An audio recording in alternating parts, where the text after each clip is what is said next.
Selamat pagi adik-adik, gimana kabarnya? Kak Karen harap adik-adik semua dalam keadaan baik. Oke, pagi hari ini kita berkumpul di sini, kita akan bersaat teduh bersama.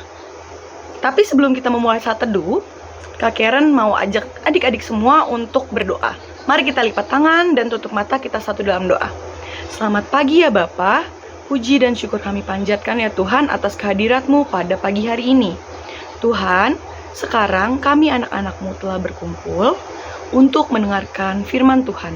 Kiranya apa yang kami dengar akan bisa kami lakukan di dalam kehidupan kami sehari-hari. Terima kasih Tuhan, dalam nama Tuhan Yesus, haleluya, puji Tuhan, amin. Oke, adik-adik semua, mari kita ambil Alkitabnya. Semua adik-adik ambil Alkitab.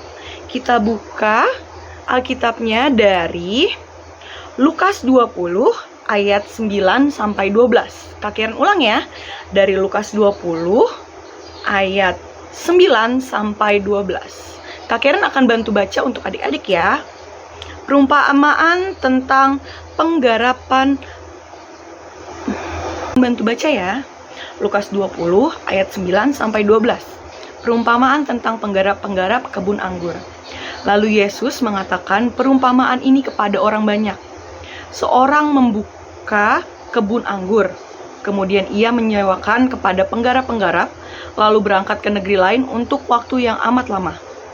Dan ketika sudah tiba musimnya, ia menyuruh seorang hamba kepada penggarap-penggarap itu supaya mereka menyerahkan sebagian dari hasil kebun anggur itu kepadanya. Tetapi penggarap-penggarap itu memukul hamba itu dan menyuruh pulang dengan tangan hampa. Sesudah itu, ia menyuruh seorang hamba yang lain, tetapi hamba itu juga dipukul dan dipermalukan oleh mereka. Lalu, disuruh pulang dengan tangan hampa. Selanjutnya, ia menyuruh hamba yang ketiga, tetapi orang itu juga dilukai oleh mereka. Lalu dilemparkan keluar kebun itu. Baik. Nah, adik-adik, pagi hari ini, bacaan kita ini adalah menjadi anak yang baik. Bagaimana kita harus menjadi anak baik? Contohnya, Kak Karen punya contoh. Pada suatu hari, Kak Karen pergi ke sekolah.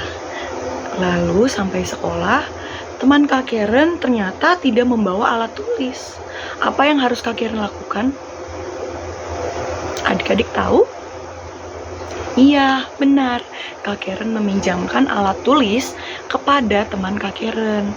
Supaya apa? Supaya kita bisa sama-sama belajar, tidak menghambat pembelajaran. Itu adalah perbuatan yang terpuji adik-adik. Dari hal kecil itu aja sudah bisa membuat orang lain senang. Apalagi kita berbuat hal-hal yang lebih baik lagi, yang lebih besar lagi, itu akan menyenangkan orang lain. Nah, adik-adik, bacaan Alkitab kita hari ini menceritakan bahwa para pekerja di sebuah kebun anggur yang berperilaku kurang baik kepada tuannya. Dan hal itu bukanlah hanya keinginan dari Tuhan Yesus. Tuhan Yesus itu menginginkan setiap orang untuk selalu melakukan hal-hal yang baik.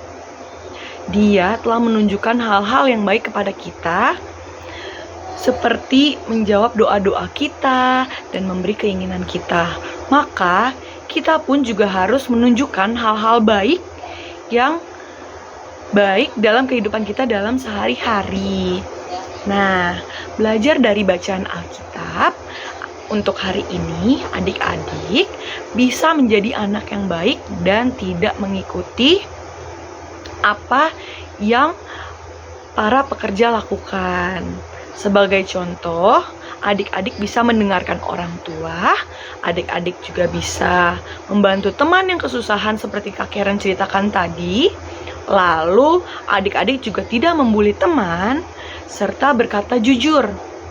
Dan juga tidak boleh berkata kasar.